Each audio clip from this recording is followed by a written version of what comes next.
you received from OPG giving you, I think, a heads up on the funding that may not be there. Well, that's part of the original hosting agreement that was negotiated with Kincardine and OPG, and there was some milestones that had to be met so that OPG would continue those payments to the communities.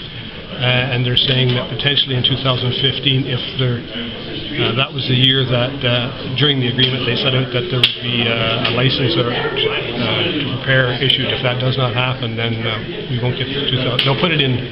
They said they'd put it in trust until and if that license is granted. So it could potentially be just a delay, or it could potentially be the end of it. Either way. And would that put a crunch on the budget discussions? Well, that $250,000, we have never put it into operations. We've always put it, certainly it will, but we've always put it into capital. So it's been a contribution to capital. So it won't directly affect, it's not $250,000 that will directly affect the operations like the OMP funding, where that was going into operations. This is capital. There's some discretion of whether we spend that $250,000 or not. But it's $250,000 that we don't have to put against capital. We've got to find that somewhere else. Has this ever happened before?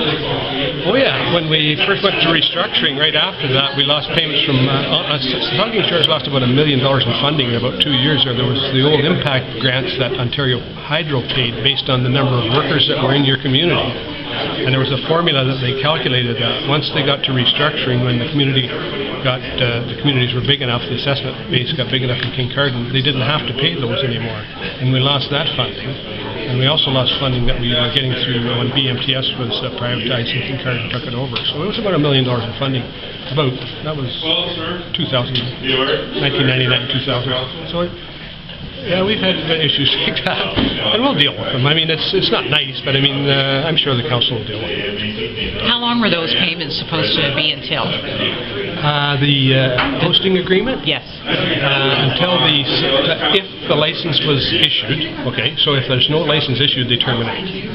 So if it doesn't get approved. If the license is issued, then they would continue until the DGR was closed, which is about 35 years, I believe, if I remember correctly, and then sealed, and then they would stop then.